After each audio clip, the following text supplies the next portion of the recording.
Oh, shit. All right, Pat. You got your notes ready? You ready to rock and roll? I'm ready to rock and roll with what we got going on here, Yeah. which is a bunch of up in the air fights. 3 a.m. I'm actually probably I'm like I told you at the gym. I'm probably gonna wake up and watch these because it actually looks like fun fights. So why not?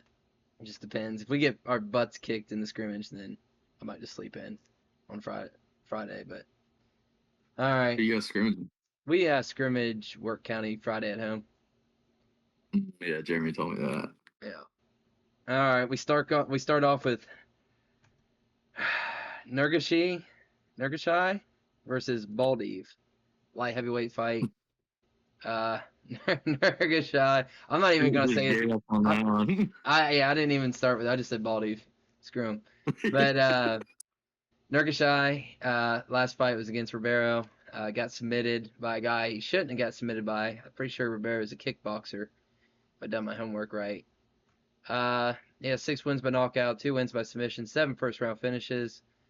He's been outstruck slightly more than he's landed significant strikes. He has defense is 100%, and his takedown accuracy is 100%, which he probably, well, it didn't work out for him whenever he did that last time.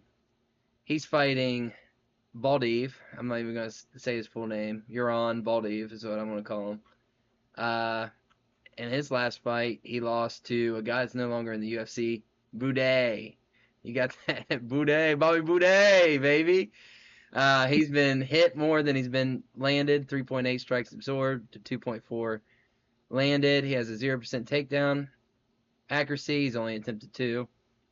5 wins by knockout, 1 win by submission, 2 first round finishes. I'm going to go with Euron Baldiv just because I have no faith in the ticks of Nurgashay. What's your take on this fight? So I'm just cracking up because you're only saying half his last name. It's Yeah, I'm not cracking even me up. I'm not even start. I'm not even trying it. Saute Baldy, salty Baldy. Close enough. So yeah, I mean, I think we both know, and anyone that's watching this that's like super hardcore and remembers fights. Nurgaze was a massive favorite, and he got upset by Brinson Ribeiro. Didn't look good at all. And we were on Saltabaliev.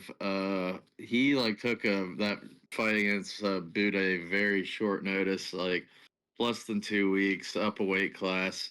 And you could tell Bude had like 50 pounds on him, if not more. And you could have like make a base argument that he won that fight, but I thought Bude won. My thing is, you can't really take too much from these guys' debuts. Like, there's a thing like everyone talks about the contender series fade, like guys that are like big favorites, like Nurgaze were, that come in and look terrible in their first fight against someone that has a little experience. So, I mean, this is like one of the bigger toss-up fights for me on the card. I'm actually gonna go the other way with Nurgaze. I kind of like his power a tad more. Salta Baldiev was undefeated coming to the UFC, but I don't think it was against the best competition. So if Nurgaze loses this fight, I can promise you that I will never pick or bet on this guy ever again. he, So I'm just taking my little flyer here. I'm gonna go with the ticks over here for Nurgaze. Very very low confidence. I can guarantee you I'm not betting anything on this fight, just because you can't really tell anything from how Salta Baldi really looked either. Because I mean, Boudet isn't known for doing anything except pressuring against the cage and using his size. So I haven't actually like sat down and watched him go against like a true competent 205er. I mean, I saw his like highlights and stuff, but I Mhm. mean, not like those guys were the top of the line or anything. So I'm gonna lean Nurgaze here. I think. Good. On the opposite ends on this one, but yeah, that was a toss up. I was every which way on this one.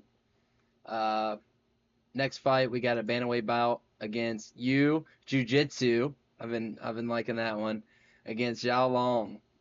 A little bit about you. I watched his Road to Glory fight. I always say Road to Glory because of freaking college football. Road to the UFC. He has 3 wins by knockout, 5 wins by submission, 6 first round finishes, 55% takedown, 56% takedown accuracy. He he's not very active, but he's very. I like you a lot. 1.88 significant strikes landed, 1.32 significant strikes absorbed. His takedown defense 67%. Average fight time 15 minutes. A lot of work standing. Last fight he won against Cunningham by decision. Then he won, like I said, his Road to Glory fight, Road to UFC fight by decision as well. He's taking on Zhao Long. How long? About Zhao Long. You? Who me? I mean, you got all day with these fighters. Zhao Long. He has 5 wins by knockout, 9 wins by submission, 5 first round finishes. His takedown accuracy is 25%. He's active though. 5.4 strikes landed. How many strikes has he attempted? Quite a bit. And 4.27 absorbed, so he lands more than he takes. Does a lot of work standing. Does a little bit of work in the clinch. Won a fight against Lee. What do you know? He fought a Lee with a 1 E, and then he fought another Lee with 2 E's, and lost to him. He had us one too many E's, so he shortened it up a little bit, and he won the fight by knockout. I'm gonna take you jiu-jitsu on this. I just watched you fight. I actually never watched Long fight, but I think he's a sound fighter, and I think he wins this fight. What's your opinion? So of all the rest of the fights, they're the first fight, and then I'm like pretty tossed up on 2 other ones. This was another one that I'm pretty 50-50 up in the air in, because Long Zhao is actually pretty solid also. That record of his is extremely deceiving, because I just looked up a second ago to double check. He was actually 9-7 at one point. So that's a lot of wins after that. And he beat Quang Lee. I watched that, and he actually looked pretty good. And Quang Lee's coming off a win in the UFC, so it's aging a little decent. In my humble opinion, Chang Ho Lee, the guy that beat him by split, which was pretty close. I thought Chang Ho Lee won that. Chang Ho Lee is in my opinion, one of the best guys to come off this road to the UFC. He hasn't really been truly tested after that. I mean, he beat Contavious Romius, but I mean, he got caught after that fight. That's not a great win, but I think Chang Ho Lee's pretty good. And as for Su Young Yu, I, I'm going to lean Yao or Long Zhao here, because I like the finishing potential here. If you're not finishing, I'm no disrespect to the guy, but if you're not finishing AJ Cunningham, then I I mean, he could blanket Long Zhao, but I think he's going to have so much experience that I just don't see that happening here. I think Long Zhao's the better striker in my opinion. So I'm going to lean Long Zhao here. Another one of these could go either way type deals. I don't love that pick at all, but just got to roll with my gut, even though I rolled my gut last week and we ended 5-7. So Yeah, that's we're tough. not looking too good on that. I don't think too many But people did well last week. yeah, you did pretty good. Lucky. I Yeah, mean, if it wasn't Leron Murphy getting a lucky ass knockout, we wouldn't be talking, because he got his ass worked up to then. But we'll talk about that later. Muhammad Makayev had the best picks of anybody. Muhammad Makayev, who the hell's that? He's the flyweight that fought Manel Cap, and the UFC cut him after when he was like undefeated still, because he was like a menace and a problem to deal with. Oh, just a hooligan. Yeah, he posted his picks online before the card, and I went back and looked at him. He went 10-2. Jeez, it was a lot of that was crazy. I knew Mm-hmm. Jeff Neal. We'll talk about that later. I knew Jeff Neal wasn't gonna win, but I like the dude. I had to pick him. But Yeah, I didn't realize it. Long has a freaking 5-inch reach advantage, and he's 2 inches taller. He's gonna be the bigger fighter too. Probably no, you. I might switch my bet. I didn't realize how much bigger he was, and I don't think Yu's gonna be able to take him down. I think he's gonna be able to stuff those finishing takedowns. Quang Lee is looking like a pretty good win, because I was at Quang Lee's last fight. Yeah. He took it on short notice against Gaston Bolaños.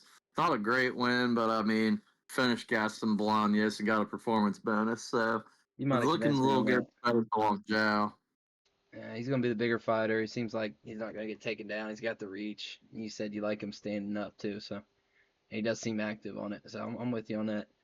All right, we're moving on to Yisha versus Weston Wilson. Weston been knocked out a couple times here recently, but he has 5 wins by knockout, 11 wins by submission, 15 first round finishes. Takedown accuracy is 17%. Takedown defense is 33%. Strike, he's been pieced up. 1.68 landed significant strikes while he takes 5.72. His average fight time's 2.58. Dude's not lasting too long. Damn, it's pitiful. Triangle choked. I'm pretty sure he got the guy in the triangle his last fight in that submission in the first round. Fought Silva. Silva knocked him out. I watched Brito knock him out just before we taped this. 2 pretty good fighters to get, I guess, knocked out by. He's fighting Yi Sha, who in his last fights, has 6 wins by knockout, 13 wins by submission, 15 first round finishes, 30% takedown accuracy, 2.8 landed, well, 2.83 absorbed, 54% takedown defense, does a lot of work standing. His last fight, he lost against Santos, and he lost to Lee as well, so he's on a 2-fight skid. Both these guys suck. I didn't want to take it. I know he's a huge. That's a crazy, man. I'm gonna do it anyway. I'm gonna take the American in China, and I think he's gonna submit him. That's the only way I think he can win is if he submits him, or he gets knocked out cold. This fight sucks. I'm gonna take Weston Wilson, sprinkling a little bit on his submission. Never mind. I'm taking Yisha. Yisha, I'm not an idiot. You're not gonna be a freaking minus whatever. I'm backing Yisha in China. Do it put on for your city, young Jeezy baby, young Yisha baby. All right, who you got? So the logical thing is you got to take Esau. This is like a setup fight, in my opinion, for him against Weston Wilson. But the thing is, Juicy. both of these guys are a lot better on the ground than striking. I was just like going back through their records. Weston Wilson hasn't knocked anyone out since 2019, and the guy he knocked out was 1-14. And he's like a karate like Wonderboy Thompson type striker, like Goofy out there. And Yiza, I'm looking at it right now. His last standing knockout was against a guy that's 4-16. So it's just like if you're betting on this fight, you might as well go check yourself into Gambling Anonymous Yeah. because both of these guys like get subs on the ground. I think Yiza should definitely out scramble him. But I mean, if this is going to be on the ground and the guy's like only path to victory that he's fighting is submission, I don't know why you'd be messing with it because none of their losses like in the UFC are bad. Like Gabriel Santos is really good. Then Weston Wilson's losses are Joe Anderson, Brito, and Gene Silva. So I mean, it's kind of like I don't understand how a dude can be a minus 1,400 favorite without a UFC win. It's blowing my mind. But I think you just kind of got to go hometown Chinaman here. I think they're setting this up for him for victory because if you can't beat Weston Wilson, then I don't know how you have a job. And this guy's 28 in his prime, and Weston Wilson's 36. I like that. So I think you got to go Yiza. Yeah. I'm a big age guy, so I like that one too. All right. We move on to middleweight bout. Michel Pereira versus Kyle Darce Knight Dawkins. Kyle Dawkins has 9 wins by submission, 4 first round finishes. His takedown accuracy is 26%. Takedown defense 83%. He lands 3.2 significant strikes per minute, and he absorbs 2.94. Some work on the ground, some work standing. Everybody has work standing, but he has some work on the ground. Lost to Anders by KO. He lost to Dolise by KO. He beat Pickett by submission in his last 3. He takes on Michel Pereira. I know he has a weird way to say his last one. It's like a little H in there.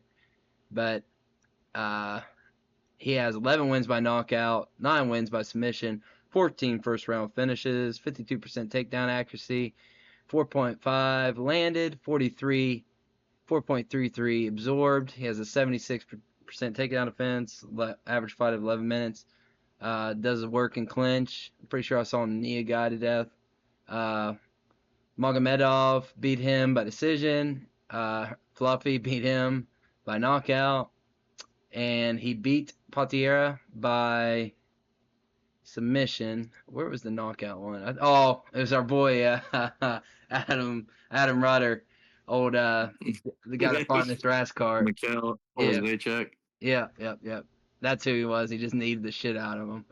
I'm gonna take Para here. Don't really know much about Kyle Dawkins. Me and him have similar noses, big nose gang. But I'm gonna take Michel Pereira here, and I think he finishes him. I think this one's inside the distance. What's your take? So, shout out Kyle Dawkins for getting back in the UFC. I was keeping track of him on Twitter because he was shouting at Asmatbekov when his opponent fell out, trying to take him out on short notice a couple weeks ago. Then they decided to move Bekov to Vancouver. And I was thinking, that stinks he didn't get a fight, but I'm assuming that means they're probably going to push him somewhere else. And found himself on this China card, so way to get back in the UFC. It's a little unfortunate because he's going to be getting absolutely manhandled out there, in my opinion. I just don't see him being able to withstand more than a round and a half of Michel Pereira. But then again, Michel Pereira's gas tank can't last more than a round and a half. So if it goes longer, you never know what's going to happen. He was originally supposed to fight Marco Tulio, and I was 100% thinking Marco Tulio over Pereira. But I think the short notice is going to help a lot for Michel Pereira. I think he's going to get done in the first round, whether it be dropping him and subbing him or just knocking him out. I'm going to give Michel Pereira first round finish here. I don't know what the odds on that'll be or if I'm going to play that at all since it is short notice and Michel Pereira has worse cardio at me on Sundays. So I, I I think I'm feeling pretty decently safe on Pereira winning this. All right, sounds good. Yeah, write that Oh down. my gosh. What? I just got a big old alert on my phone. What happened? Let's hear it. Breaking news. What is it, Pat? What we got? We're jumping sports here. Sky Moore just got traded. Oh, no shit. Where'd he go? The 49ers. Oh. Why'd they trade him for? I don't know, because he sucks. Yeah, they drafted him, and I don't know if the dude even caught a pass last year. He just scored a touchdown on in the preseason, and the guys online that were reacting to it like, wow, Sky Moore. All right, I'm writing this down. We both got finishes on that one. All right, we move on to Rongju.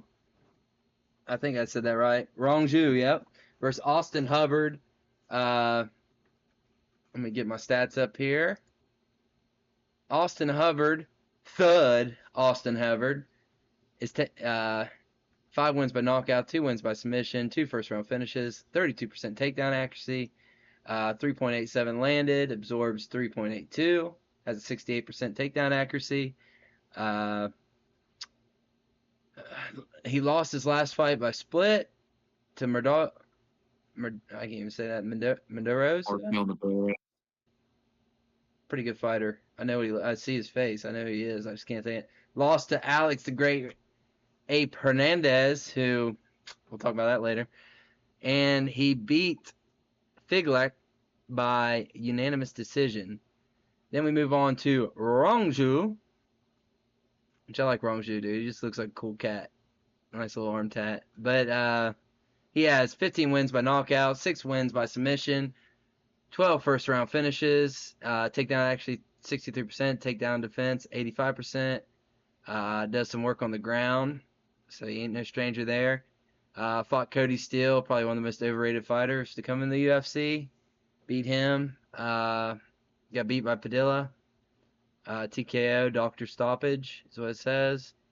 And he lost by submission, so he's, dude, man, he's lost 2 of his last 3. I was really liking him, man. I was really liking him until I seen that. But I think Austin Hubbard got a good gas tank. Is going to try to wrestle him here. I'm going to go with the Chinese man. I'm going to go with Rongju on this one. I don't know why. I just feel like he'll stuff his takedowns like he did Cody Steele. And I think he'll get the job done. I don't know if he'll get it within the distance, but I think he'll win the fight. So this fight to me screams a really good bet. I think it should be played would be Austin Hubbard plus 3.5. You don't know what that is. Damn. You're pretty much betting on the judges' scorecards. If it's plus 3.5, you need all 3 judges to say he wins 1 round. So, in my opinion, I don't think these odds are anywhere near what they should be. I don't think Rongju should be like minus 300. Austin Hubbard, I mean, he is in every single fight. He was lost a split his last fight. You could definitely argue he won. Lost a split against Hernandez. You could definitely argue he won. And he beat Figlak before that. And he has a bunch of UFC experience. He got cut from the UFC, but before that, I'm counting right now. 1, 2, 3, 4, 5, 6, 7, 8. He had 9 fights before he left the UFC and came back. So that's a lot of experience for me, especially against a guy that just won his very first fight in the UFC. And before that, Chris Padilla, Doctor Stoppage. I was watching that. He landed an elbow and smashed his eye open Oh, from it. jeez. And he had 2 UFC fights. Oh, I guess he did one. He had 3 UFC fights before that also. Beat Brandon Jenkins, which isn't really that good of a win. He got submitted by Ignacio Bahamondes and lost to Rodrigo Vargas, who isn't that good at all. So I do. Oh man, do I do it? Uh-oh. You know what? Uh-oh. He's thinking it. I'm gonna take Austin Hubbard, dude. I'm gonna think he's gonna crafty vote him, and I think he's gonna win a decision here. I definitely don't love that. I just talked myself into doing it, Just but right then and there. I just I just don't think this wrong Zhu dude's all that. I mean, beating Cody Steele again, don't take much from dude's debuts off the Contender Series, and he's more of a straight jiu-jitsu guy, not known for getting takedowns. He's just sitting out there swinging like a madman against him, against a skilled striker in Wrong Zhu, where Austin Hubbard's got a lot better wrestling, and I think he's going to be able to utilize takedowns a little bit better than Steele was. So I definitely think 3.5 is the move. I don't know what that'll be. I'm assuming it'll be something like in the minus 150, minus 160 range, and I think that's something people should look at doing potentially. I'm gonna go Hubbard here as a big Okay. underdog. All right. Damn, I like it. I mean, you ain't wrong. He's a skilled. Yeah, I can see it. It might not be a bad call looking back on it. 3.5 is a pretty sweet call though. It's a Mm-hmm. pretty good one. All right, we're on to the flyweight bout with Charles Johnson versus Lanier Kavanaugh, not the Supreme Court Justice, the UFC fighter. So Kavanaugh, he has 4 wins by knockout, 1 win by submission, 2 first round finishes, 3.73 landed per minute while he absorbs 3.4. He has 100% takedown defense. Does a little work on the ground, 21%. Does a lot of work standing, 75%. Beat Dos Santos, unanimous decision. Beat Ocho by decision. Watched his. Was Ocho his Contender Series fight, or was it someone else?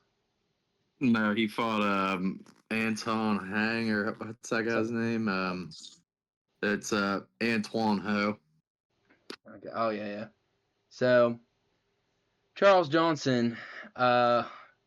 Actually, Charles Johnson, the only fight that I'm just like, holy shit, when you look back on is he finished Joshua Van.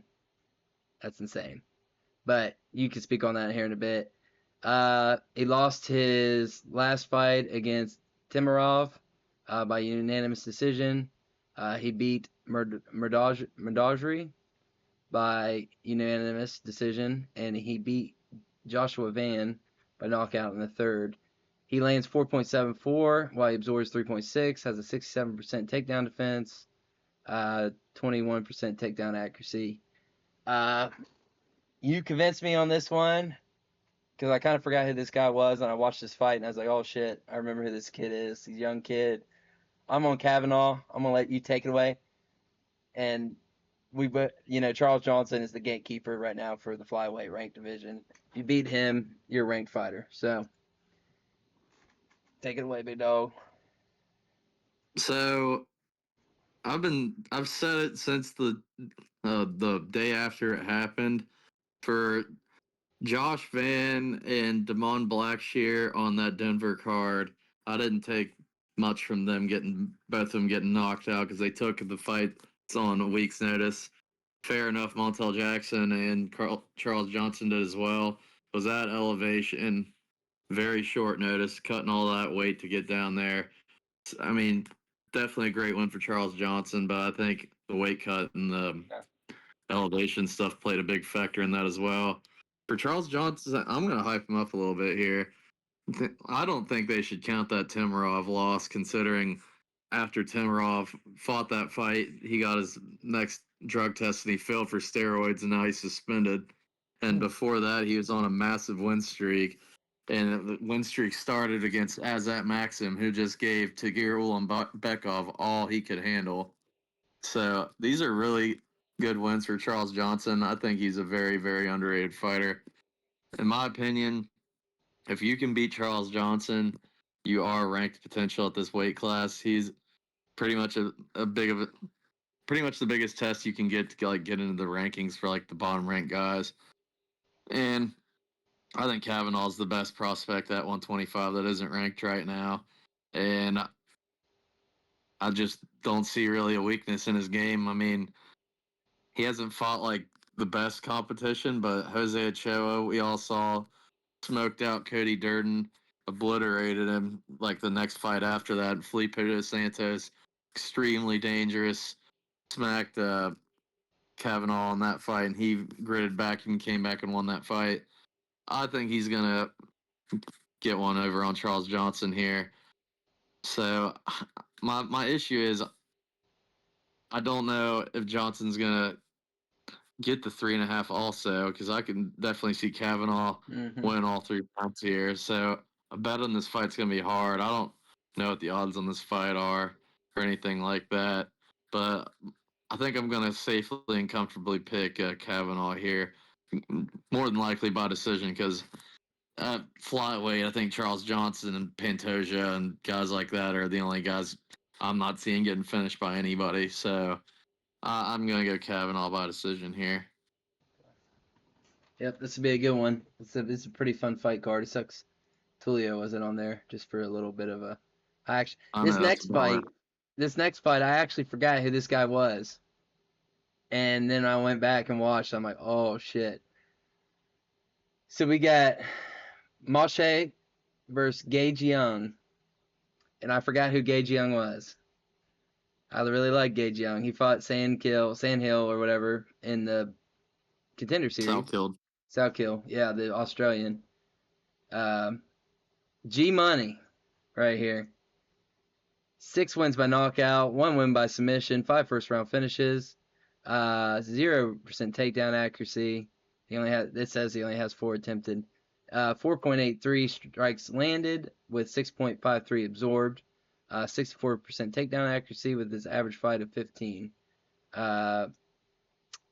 only has 1 fight it shows, and it's Elder by unanimous decision. He is fighting Moshe, and he is 4 wins by knockout, 1 wins by submission, 2 first-round finishes, 0% takedown accuracy. It only says he has 2 attempted. 3.86 landed, while 5.64 absorbed. He has a 45% takedown defense. All of his work's pretty much up in the air. He fought Mata, one of your boys. I'm pretty sure that's who that is. Benitez. Benitez. Benitez lost to him, beat him by split, and Borshev knocked him out. So, man, that's some pretty decent losses. I'm going Gage Young on this one. I don't know what the odds are. He's favored, but I'm going to They're take Gage Young split, on or this they're fight. even pretty much. Yeah, it's basically a pick 'em. So I'm going to take Gage Young on this fight. I just like him. I think he's tough. What is your take on this? So those two losses on the Contender Series and his UFC debut, nothing to hang your head about losing to those two guys. Salkeld and Elder, two of like the better unranked prospects at lightweight, in my opinion. Machete, he, he's a huge dude for this weight class. I don't know if you remember last year they went to China, and I messaged in our group chat and said, I don't know what the UFC or the Vegas is doing, but these betting odds are wrong. It had like Nick Mata, like almost a 2-1 underdog, and I was like, Yeah. he's gonna smoke this dude, and he wound up dropping him a bunch of times and won a pretty dominant decision there.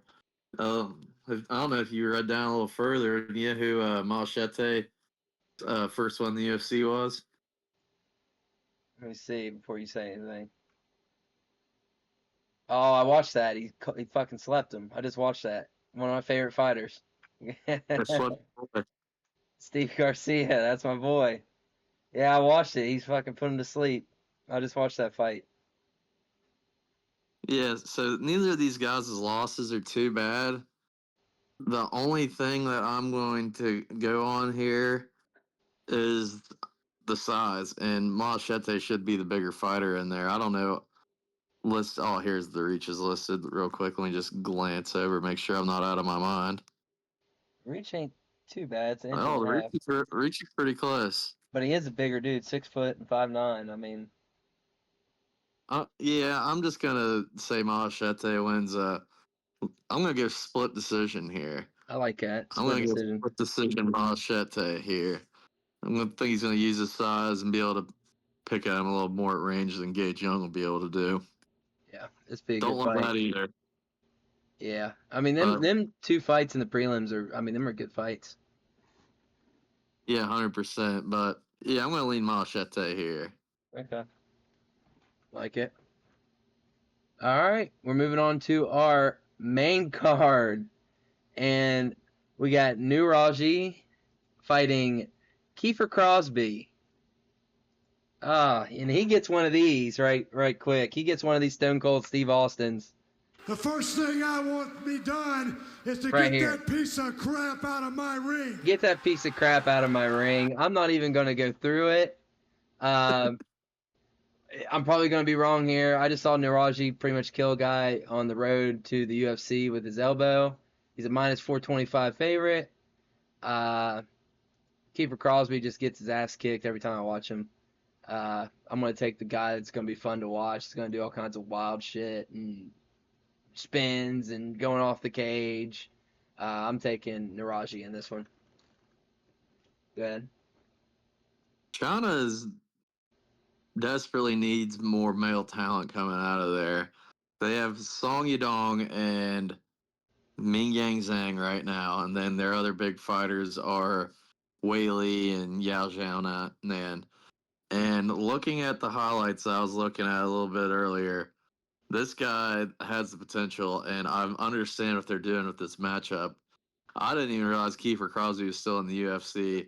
They said, you know what? We'll give you one more chance, and that one chance is just for this Nurajai dude to spark him out cold. I can't believe this guy's still in the UFC. This Nurajai guy looks super fun. Again, I say it every week. You don't know what you're gonna get off of a dude's debut, but based off highlights alone, I think, and to be completely fair, from highlights and knowing how shit Kiefer Crosby is, I think Nurjad's going to smoke this guy out in the first round pretty easily, and more than likely get an extra 50K. Oh, damn, I like it. That's awesome. This guy looks fun, dude. I know, it's going to be fun. That's going to be a fun one to see him out there just smoke this dude. This right here is... Another, Yeah, go ahead. I said just potentially another name at welterweight. Yep, just another one. They need it. I mean, welterweight, that's not a bad one. I don't know. I was stuck on the featherweights whenever you said that. But yeah, be a nice one to have. So the flyweight bout, man, this right here, talked me back into it. Kevin Boris versus Sumadri, whatever his name is. He's tall. He's long. He's got a 4-inch reach on him. This is gonna be a fun fight. Kevin can hit hard. I seen him get his leg just pretty much destroyed by Costa. I seen him fight Van and rock Van in the first round, but then you know how Van is. He adjusts, puts pressure on him, pop, ends up winning that one. I watched this guy. Let me see who his fight was. The old Asian dude. The Tibetan Eagle. And I really want to take him, but Pat kind of talked me out of it for some reason. Watched him fight Rapasso. Rapasso, you know, kept trying to take him down. He ends up beating him, split decision. Oh, he fought Johnson and lost, and I'd like to go back and watch that one. And he fought Elliott. This makes me feel even better. He lost to both them guys. Yeah, I'm taking Kevin Boris. And Matt Schnell before that. He was on a 3-fight losing streak. Yeah, man, I like this tall young guy. He looks good. He looks the part. He moves like it, but yeah, I'm gonna take Kevin. Kevin's a fighter, dude. Kevin's a scrapper. Kevin might knock his ass out, honestly. So, a TKO at least. Dude, this Suma Dwergy dude should be thanking his lucky stars looking at his topology right now. It's pretty crazy. His fights are Well, trash cans. So before the Matt Schnell fight, he was booked against Manel Cap and canceled. He lost to Matt Schnell, lost to Tim Elliott. Then he was booked against Alan Nascimento, who would have choked him unconscious. That got canceled. Then he was against Josh Van. That got canceled. So he might have lost 5 or 6 in a row. And then Johnson beat him 2-1. And then he won a split against Mitch Raposo, which I don't agree with that being a split. It was pretty clear 2-1 Suma Dwergy. But I mean, this guy's best wins like knockout against Malcolm Gordon, nothing to write home about. And I really like Borjas here, very, very much as like a slight underdog.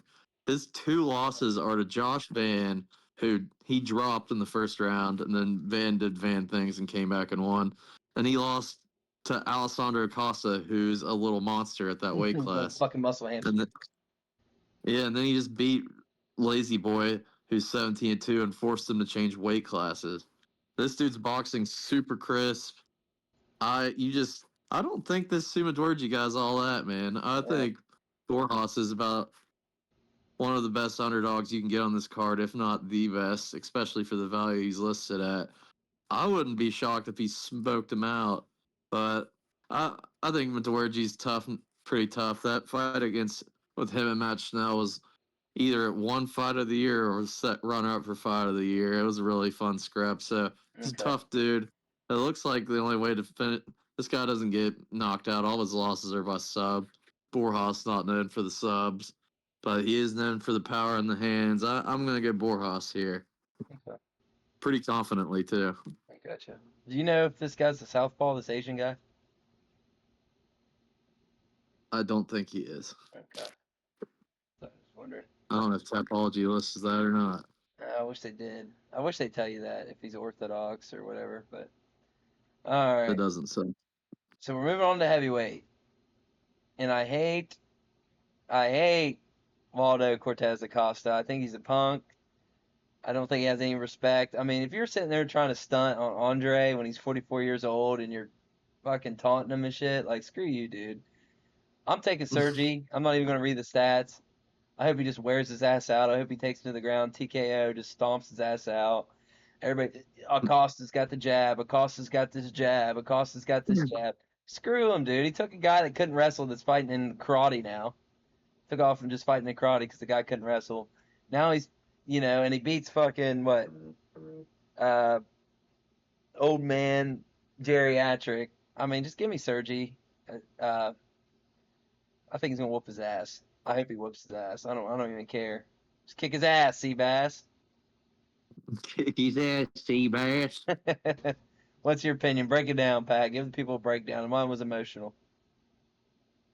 Well, Timo, I think you should cover your ears. Oh, Pat. I think this is a very close fight. The fight that is just driving me a little nuts with Sergey is his fight with Volkov, who is like a skilled technical striker, and he showed like if he's not going to be able to land takedowns on the guy, and he's going against a great striker like that, then he can get pieced up apart or pieced up a good little bit. Like his wins were Derek Lewis, Taito Vasa, and Curtis Blades that like made him a big name, and Curtis Blades just went for like one takedown, then got sparked up trying to strike with this guy. Then after that, he fought two skilled technical strikers in Tom and Volkov, and everyone knows what Tom did, and Volkov picked him apart, and he was going for takedowns against Jarzinho and made it a boring ass fight. Say what you want about Waldo, man. He's got a nice, crisp little jab there, and his grappling isn't too bad. I think it's decent enough to where if he goes for the same game plan he went against Jarzinho, I don't think he's going to be getting these takedowns.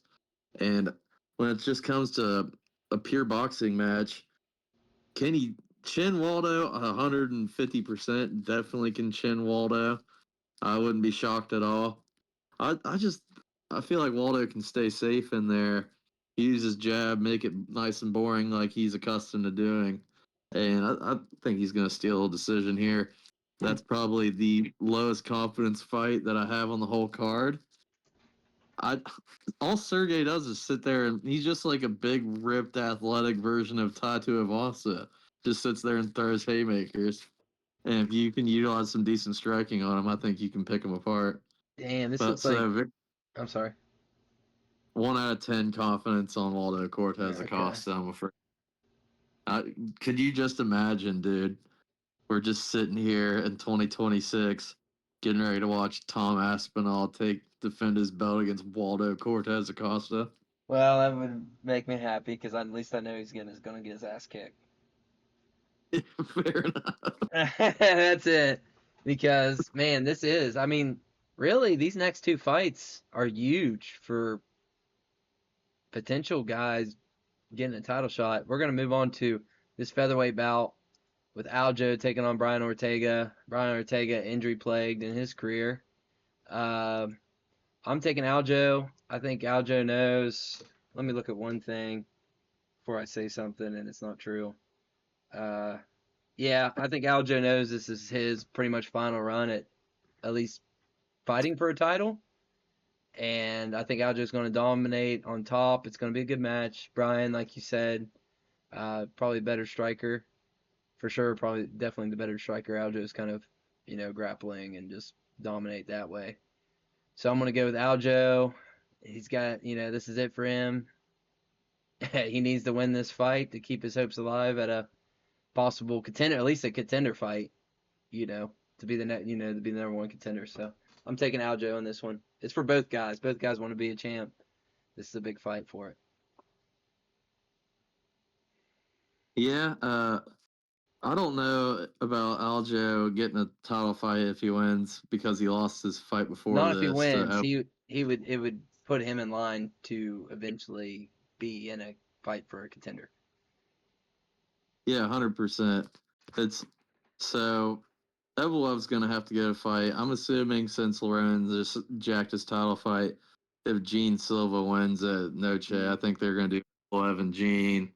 And if Sterling wins, Yair is just being such a bitch, dude. He's calling people out, not fighting them after he called them out. I want a title shot. So I think he's pulling himself out of the mix. I think if Aljo wins this weekend, they're gonna have to do him and Arnold Allen. and the winner of that's going to be looking at like potential title shots. Just depends on how everything plays out, and I definitely think that is what's going to happen. I'm more confident in it after watching the Evloev fight, watching how he scrambled with Evloev. It was definitely not an Evloev wash on the ground. Aljo definitely had his moments, and it was a pretty clear 29-28 for Evloev. He just landed a little bit more strikes and a little bit more ground and pound, but it was as cut and dry close as it gets there. And Ortega, the older he gets, man, it just seems like his skill set just keeps diminishing, in my opinion. And like in this fight, he should be the better striker on the feet. But my lord, he was getting absolutely destroyed by Diego Lopez. Didn't look good there. Yair smoked him, and then Yair faded and got arm triangled by Brian Ortega. Then Yair won one fight by decision against a 38-year-old and thought he deserved a title fight. And Yair armbarred him, beat him by injury, and then he got smoked by Vault. So I just don't think he's been looking too good all that recently. And with a guy like Aljo who's being super serious as a contender at this weight class, I I think Aljo's gonna get done. I even like it more for Aljo that being 5 rounds. Aljo's proven that he can go 5 rounds, especially in championship fights with like big stakes on the line. I'm gonna go Aljo here by decision. I definitely don't see him finishing Brian Ortega. I just don't know what the game plan's gonna be. Because if you're like up big on Brian Ortega, I I just don't know if he's gonna want to keep shooting on a dude that's just known for having scary jujitsu like that. So it might just have a little boring pitter pat striking match. But Jeez, I man. think Aljo done. All right, we're on to our main event: Johnny Walker versus Zhang Ming Yang. Damn, I didn't realize how much bigger Johnny Walker is going to be. 6'6", 6'2", with a significant reach. But Johnny Walker, Ankalaev knocks him out. Ozdemir knocks him out. Zhang Mingyang, his last three. He beats Anthony Smith. He beats Diaz by knockout. Riviera, he beats him by knockout. I think this is setting up for Ming Yang. I think everybody in the world thinks this is setting up for Ming Yang to come in and knock this dude out. I think it's going to be a good scrap for as long as it lasts. But I'm going to take Ming Yang, and I'm going to take him knocking out Johnny Walker. What's your decision on this one? Unless he takes him The down. Unless he battle. wallers him on the ground, but I don't think so. We're looking at the battle of the blockheads here, dude. Who's gonna find the chin first? Charlie Brown. And unfortunately for Johnny Walker, I've seen his chin get found an absolute lot here recently. I feel so bad for Johnny Walker. He seems like such a fun, cool dude, but every time he gets knocked out, dude, it's the funniest thing I've ever seen in my life. Ozdemir's was really bad. Jamal Hills was really bad.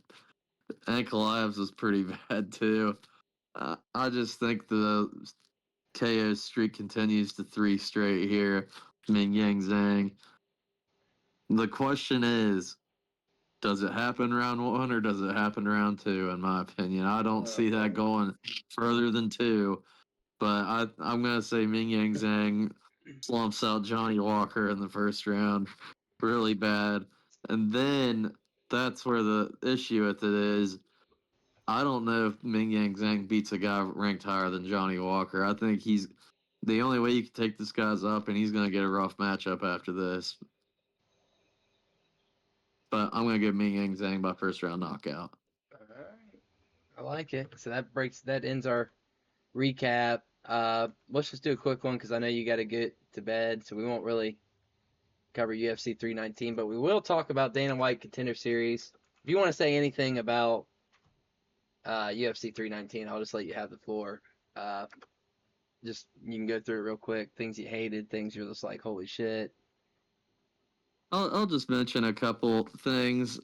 Um, so people online, they're people that like pretend to be fake hardcores or just sit there and say stupid shit like, if you don't like grappling, then don't watch another sport. Like, buddy, you don't have to pretend to be like this big fan of the sport and try to admit that that fucking Shimaya fight wasn't boring. Yeah. It was boring. You could be boring and dominant at the same time. If you don't think that, then you're dumb. Quit going online and trying to act all cool and saying it wasn't boring when it clearly was. Another thing, man, I know he got slumped out in 3 minutes. Dude, Aaron Pico for the first 3 minutes was looking pretty damn good, Yeah. in my opinion. He was fighting the way I was saying he should fight.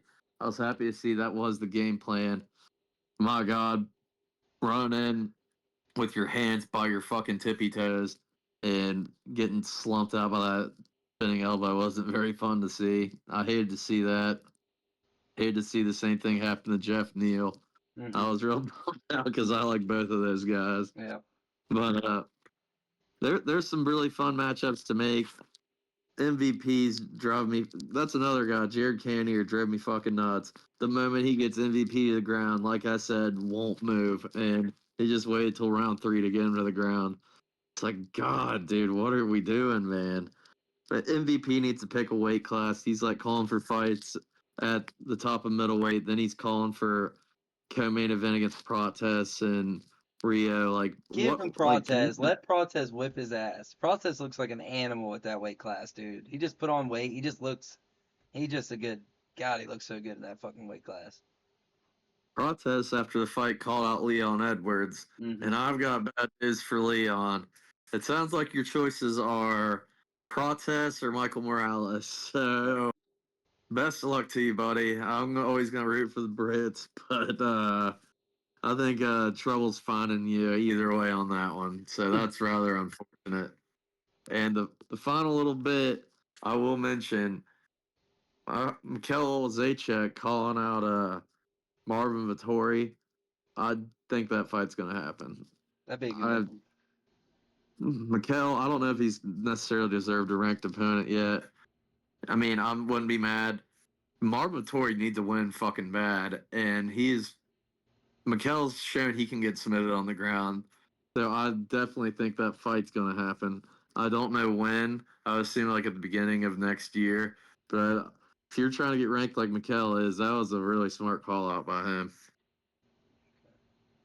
Got anything else you want to say, or can we jump into the contender series just real quick? Let's rock her onto the contender series, brother. Because All there were some right. fucking bangers on there the other day. Yeah, so Ramiro Jimenez defeats Tommy Kuzi. Kuzi looked like a punching bag, beats him by TKO. It's going to be interesting to see what Ramiro does. Do you got a fight in mind for his debut, or you give it any thought? Yeah, just give me one little second here because I was laughing at this because I was watching that fight and I was like, who is this Tommy Kuzi, dude? If you were listening, he's like trains at his parents' gym in the middle of bumfuck North Carolina. I'm like, surely this guy isn't getting much work. So he had 8 wins.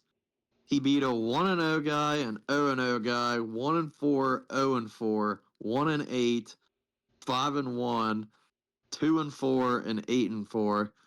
Of all the stat padded records I saw, I was wondering why this guy was such a big underdog. And as soon as I like scrolled through his record, I definitely saw why. But there are so this is another dude at featherweight. Featherweight here in the upcoming years is going to be like seriously top 1 or 2 weight classes or how many young, exciting fighters they got going on. This guy looked amazing on the feet. I bet on him by first round knockout after I started diving in a little bit. He's had a really nice gym. I just don't know off the top of my head because taking no damage and Noche UFC having such a shit card going on right now, Why not? they Why could just not? they could definitely use some guys going on down there. If they got any lower tier ranked featherweights that are ready to rock and roll, I'd really love to see this guy get a fight in front of a crowd. Because up until the last fight of the night, I said that he was the best bet to get a contract because he looked phenomenal on the feet.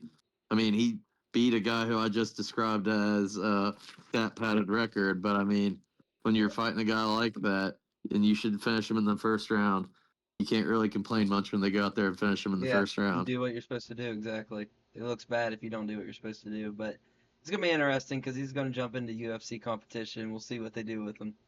Uh, Just Josh, trying to think of something off the top of my head for him to debut against. I want to say like that guy that just fought Bashy since he took like no damage. That Yanis dude. I um, mean, dude, here you go, second opportunity. yeah, Go in there and no Jay. you gotta take it a shot. So we got this goofball, Josh Hokic, beat Euro, whatever you say his name. I literally just watched these fights today as quick as I could. Beats him by TKO strikes. He literally just grappled him, just kept, stayed on top of him as a blanket and just beat him down. Just another boring goofball in the heavyweight division. He's trying to cut a WWE promo. Uh, what? I mean, I have nothing else to say about this guy. I think he's an idiot. I think he's not original. He's not. It'd be cooler if he came off like a Bryce Mitchell, but he's not. Bryce Mitchell is like that's Bryce Mitchell. This guy's like trying to be Randy Savage, Hulk Hogan, rated R. I'm bad. I oh the woke culture. I'm out here fighting the woke culture. Put me on the border. I'm gonna keep all the illegals out. I'm here American. Like, dude, shut up and get your ass kicked. So I'm looking forward to fading him at the heavyweight division. Uh, he should be a light heavyweight, honestly, but it is what it is. Yeah, he's gonna be like the smallest heavyweight per size wise, but the annoying thing is that style is gonna be really hard for Oh most of these yeah. guys. With like, I can 100% see them giving him like a Justin Taffa and him just taking down Taffa time and time again until he gasses out. So, I mean, you might have to deal with this guy winning a fight or two before he gets slimed out. Yep, I'll let him build up. I'll let him build up on it. All right. Then we move on to Lewis Lee Scott. He he defeated the ankle biter, Sakamura, who just kept rolling and trying to grab his ankles. It never worked for him. He ends up getting finished in the third. Lewis Lee Scott looks like the real deal. Can't wait to see him fight again. Yeah, so it's probably at like a 90% likelihood if you miss weight in the contender series that no matter what happens, you're not getting a contract unless you look like you can make some noise at that weight class. And he got a third round finish, and I was genuinely worried that he wasn't going to get a contract because he missed weight by half of a pound. But my lord, that guy looked absolutely sensational on the feet. He's at a phenomenal gym over there in England. I was very happy to see he got a contract. Well, I was like messing around a little bit, like thinking of something fun to do. I had an idea, but I doubt he's going to want to do it. So Carlos Vera just pulled out of Fight for Noche UFC against David Martinez. I don't know if you know who Carlos Vera is. He's pretty much just a straight BJJ guy that just got a fluke head kick on a undefeated prospect, and when I was submitting him, he was actually in that Indian guy's corner for that fight right there. So I thought it'd be funny just style on the prospect and then style on his coach after. All right. That would be cool. Hey, that sounds like a good matchup. It has a little storyline to it. We get Cameron Watson. I'll admit, I kind of snoozed off because I was pretty tired from work on this fight. He ends up beating him by TKO in the first round. I'm gonna be honest, it was crazy because I did fall asleep because I was like, man, Brandon Holmes guy don't look too bad. Like right off the bat, he kind of was moving pretty well. And I wake up and the dude's on the ground. So he says he's gonna fight Perth. Dana White said he was going to. What's your opinion on Cameron Watson? You definitely watched him. I fell asleep during it. I mean, So he's the returner off the Contender Series. He lost the decision to your boy Torres Finney his last time on there and won a couple fights, and they offered him to come back. And Brandon Holmes took that fight on like 3 or 4 days' notice, like very, very short notice. And they listed Ralston as like a slight dog. I was on a bet on it thinking, I mean, he's known about this fight for a hot minute, dude. I'm sure he's like flocked and ready to go. He wound up getting a knockout. Good for him. Try to get your name out there, like, demand that card, and he's going to get the card. Hopefully they give him someone he can easily deal with. But I mean, most of these guys are like booked up. I don't know. They might pull a guy off the street to fight this guy, but Yeah. I mean, I like little comeback stories. I definitely don't think he's gonna be anything at middleweight. But I mean, shout out to him getting your win, getting your UFC attempt, man. Best of luck to him. Yeah. And then we go on to Jose Delano defeats Manuel Exposito. I'm really surprised he didn't finish this guy. I mean, he just wore this dude out. Hats off to Manuel for not going down because he was just getting pieced up. I mean, he threw some stuff back, but Jose's the real deal. Another featherweight, gonna be a dude probably ranked before too long, fighting for a title. At least not fighting for a title, but he'll be in the mix as a top dude in the rankings because I mean he just looks so good. But featherweight could be one of those divisions, dude. I watch flyweights all the time. I'm like, dude, these guys are so badass, and they're not even ranked. So, like you said, it's about to get really flooded with talent. They're adding a lot of good featherweights. Yeah, they just had Losang Keita. He's debuting against Pitbull in Paris. He's an absolute killer. Luke Riley got signed today. He's a killer out in England, undefeated. And I mean, here's another dude, this Jose Delano guy. Of every fight on the card, he's the only dude that didn't get a finish. And I left that fight saying he's got the best shot of getting a contract. This dude looked absolutely sensational. I I cannot believe he didn't knock that guy. He was hammering him with everything. That guy was so, to give a little like an idea. That guy he fought showed so much toughness that after all the contracts got announced, Dana said, Sean and Mick said, if anyone drops out of a fight at 45 here in the next few months, they're gonna call Exposito to give him a UFC shot for showing that much toughness against that dude. But look, skill for skill, this dude looked like he could take on ranked fighters right now. I mean, you don't know how good this guy is until he like starts taking on these dudes that are like ranked and or like right outside the rankings and stuff. I'm just scrolling through the list of guys right now. I can definitely see him beating some dudes in the 20 to 30 range pretty easily. I'm very, very high on this Jose Delano guy. I love seeing these. Got a bunch of experience too. Like he's like 16-3, something like that. Since I left that thinking he was potentially going to be a top 2 or 3 guy that I saw in the Contender Series this year. It's only week 2. Damn. Yep, it's gonna be interesting to see what these guys do. I'm glad I watched those because I'll be definitely on Delonte on him on his next fight for sure. I mean, Hopefully, they don't give him C-Rod. well, yeah, that'd be interesting because I like C-Rod a lot too. But that'd be a good fight. Hey, that's a good one. I kind of like that. Why not? Because C-Rod beats anyone without I see a what you're couple saying. UFC fights, and then like I'll be like, dude, you guys need to watch this Delano guy, and he just gets fraud checked. No, no. All right, I'm gonna cut it off there. We're done with the stream.